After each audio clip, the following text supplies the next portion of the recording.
गुरवे नमः। हरे कृष्णा। हम लोग कुंती महारानी का प्रार्थना चर्चा कर रहे थे।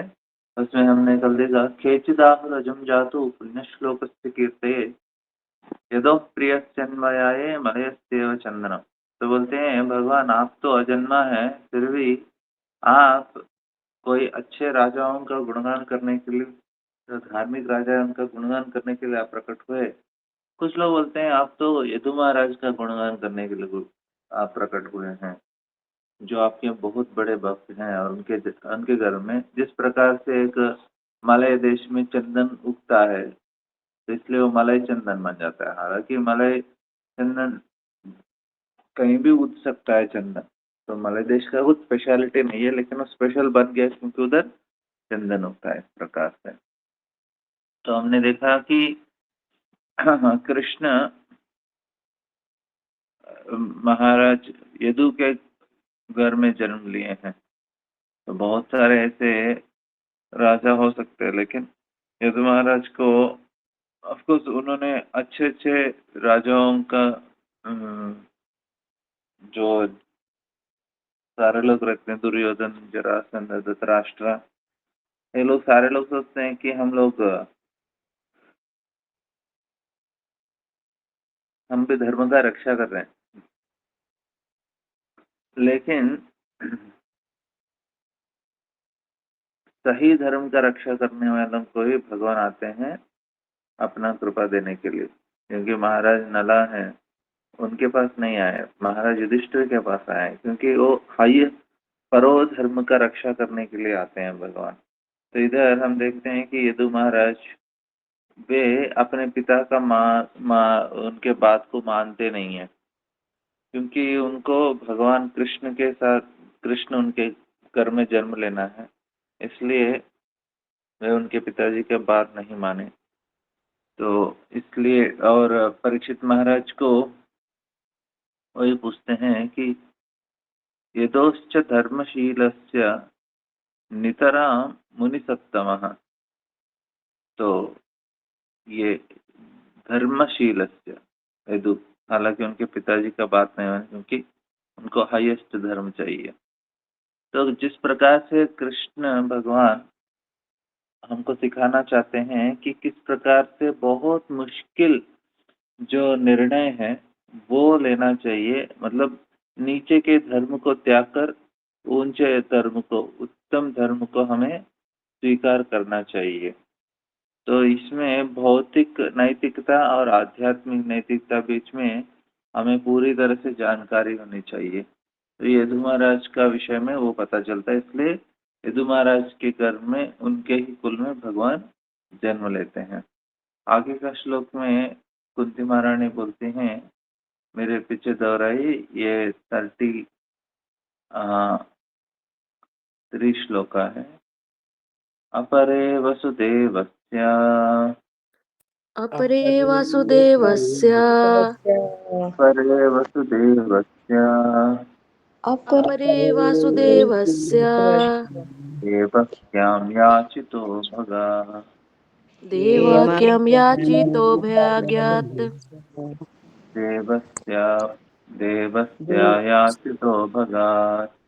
देवक्य याचितोऽभ्यगात् अजस् अजस्त्वम् अस्य क्षेमाय अजस्त्वम् अस्य क्षेमाय अजस्त्वम् अस्य क्षेमाय अजस्त्वम् अस्य क्षेमाय वदामि चतुरद्विषाम्।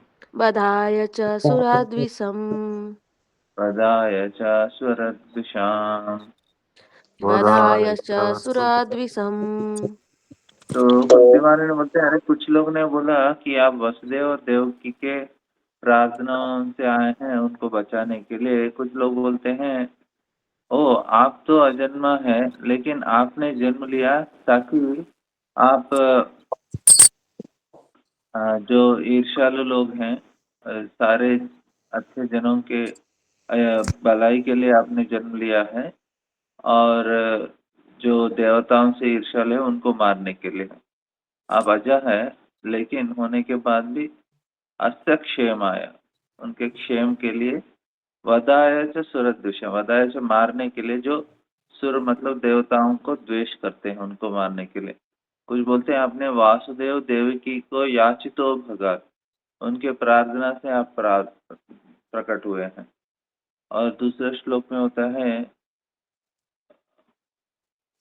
भारावतारणान्ये, भारावतारणये, भारावतारणान्याये भारावतारणायाये, भुवो नावो इवो ददो, भुवो नावो यो दधो, भुवो नावो इवो ददो, भुवो नावो यो दधो, सीदन्त्या भूरिभारेण, सीदन्त्य भूरिभारेण, सीदन्त्या भूरिभारेण, सीदन्त्य भूरिभारेण, जातो हि आत्मभुवा स्थितः, जातो ह्य आत्मवर्तितः, जातो हि आत्मभुवा स्थितः।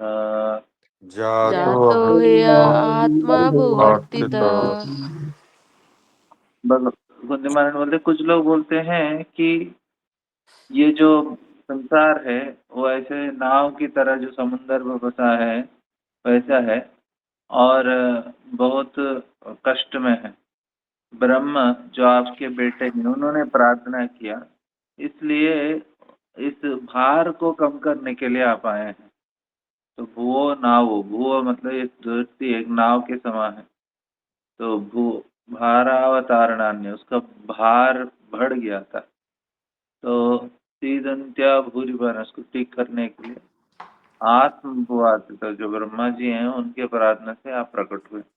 तो ये क्योंकि ये जो कुंती बोलते हैं ये सारे धार्मिक कारण थे आप पृथ्वी के ऊपर जन्म लेने के लिए, क्योंकि सही धर्म को स्थापित भगवान ही कर सकते हैं और ये बहुत जरूरी है। और उसके बाद बोलती हैं कि अरे आप जन्म लेते हो धार्मिक नियमों के लिए और जो आपके भक्तों के लिए, लेकिन उससे भी और इम्पोर्टेंट कारण है कि आप वसुदेव और देवकी को उनकी आयु मतलब उनको शाश्वत करने के लिए आते हो। और बोलते हैं कि क्योंकि कंस उसको मारना चाहते हैं। उससे भी अच्छा धार्मिक कारण क्या है, जब ब्रह्मा जी आपके लिए प्रार्थना करते हैं इन जीवों को उद्धार करने के लिए, तो आपकी दया करुणा है ना, उससे भी ज्यादा बढ़कर है। तो उस समय ये जो धरती है वो असुरों ने बहुत बड़ा तपस्या करके बहुत शक्ति और अद्भुत शक्तियों का प्राप्त किया है, तो उनसे बचाने के लिए ब्रह्मा आपसे प्रार्थना करते हैं प्रकट हो गए। तो उस समय ब्रह्म बोलते हैं हम तो कोई कर नहीं सकते भगवान, हम तो असहाय है, इस असुरों से हम बच नहीं पाएंगे, आप हमें रक्षा कीजिए। तो कुंती महारानी आगे प्रार्थना करते हैं भवेस्मिन् क्लिश्यमानानाम् भवेस्मिन् क्लिश्यमानानाम् अविद्याकामकर्मभिः अविद्याकामकर्मभिः अविद्याकामकर्मभिः अविद्याकामकर्मभिः श्रवणस्मरणार्हानि श्रवणस्मरणान् आनि श्रवणस्मरणार्हानि श्रवणस्मरणानि करिष्यन् इति केचन करिष्यन् इति केचन करिष्यन् इति केचन। करिष्यन् इति केचन। उनके बाद में बोलते हैं, और कुछ लोग बोलते हैं आप भक्ति को बढ़ाने के लिए आप आए हैं, क्योंकि और भक्ति में भी श्रवण स्मरणार्हानि, और भगवान का ध्यान करना, उनके बारे में सुनना, उनका पूजा करना। क्यों? इसमें क्लिश्यमानाना, क्लिश्यमानानां मतलब इस संसार में सारे जीव क्लिश्य में है, बहुत ही दुखी हैं।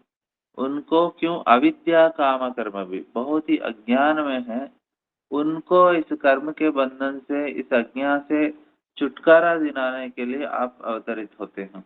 ये बोलते हैं आप भक्ति के द्वारा, और जब भक्ति देते हैं तो उनका अविद्या चला जाता है। क्योंकि भगवान का जो कृपा है, हम जितना सोचते हैं उससे ज़्यादा है। तो ये सारे जीवों के प्रति बहुत ही दयालु हैं। और प्रभुपाद जी बताते हैं कि भगवान कृष्ण इन जीवात्मा को मदद करते हैं। जो उनको बुलाते हैं उनके लिए नहीं, सारे जीवों को मदद करने का प्रयास करते हैं, जो लोग अज्ञान से दुखी हैं। और क्यों? क्योंकि अविद्या, अज्ञान के कारण। अज्ञान से क्या होता है? अज्ञान से हमारा इच्छाएं बढ़ती हैं, और उसके वजह से क्या होता है? हम कर्म बंधन में फंस जाते हैं, क्लिश्यमानानां। तो ऐसा साइकिल है। तो इसमें पहले हम लोग अज्ञान के वश में होकर गलत कार्य करते हैं, और उस गलत कार्य की वजह से हमारा अज्ञान और बढ़ जाता है, और अज्ञान से और अज्ञानिक कार्य होते हैं। इस प्रकार से देखेंगे तो हम फंस गए हैं इस संसार के चक्र में। कोई मौका ही नहीं है बाहर निकलने का। मैंने गलत कार्य कर दिया, और अज्ञान में किया, और फिर गलत कार्य करेंगे और अज्ञान होता है, तो बाहर कैसे जा सकते हैं? तो उसके लिए भगवान आते हैं इस दुनिया में, उस चक्र को बचाने के लिए, और अपना लीला का प्रदर्शन करते हैं, और जो पूरे प्रेम से भरा है, ताकि जीवात्मा जाग जाए। जब हम भगवान का लीला सुनते हैं, उनके अवतारों का, तो फिर भगवान का शुद्ध प्रेम को हम जान सकते हैं, जो हमारे अज्ञान को हरा सकता है, जो हृदय के अंदर फंसा हुआ है। और इससे क्या समझते हैं? क्योंकि हमारा जो हमारा याददाश्त है फिर से आ जाता है भगवान के प्रति। हमारा जो सही स्वाभाविक स्थिति है, जो हम लोग क्या हुआ कि हम लोग हमारा याददाश्त खो गया था, इसलिए। तो भगवान का लीला क्या है? हमको मुक्त कराता है, जो इस अज्ञान में फँसे हैं, इस इच्छाओं में फँसे हैं, और इस कर्म बंधन में फँसे हैं। आनंद चिन्मय रसात्मतया मनस्सु यः प्राणिनां प्रतिफलम् स्मरतामुपेत्य लीलायतेन भुवनानि जयस्य जत्रम् गोविंदमादिपुरुषं तमहं भजामि। बोलते हैं, मैं इन गोविंद भगवान का आराधना करता हूँ, जिनका गुणगान इस भौतिक संसार में सबसे सर्वोपरि है। और उस लीला जब मेरे मन में प्रकट होता है, तो मैं भी अपने आप को उद्धार कर सकता हूँ। इस प्रकार से ब्रह्म प्रार्थना करते हैं। और एक इम्पोर्टेंट श्लोक है, ये भी कर लेंगे थोड़ा। अगला 36वां श्लोक।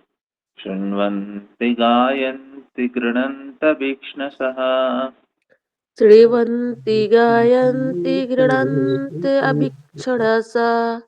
शृण्वन्ति गायन्ति गृह्णन्तभीक्ष्णशः शृण्वन्ति गायन्ति गृह्णन्ति अभीक्ष्णसा।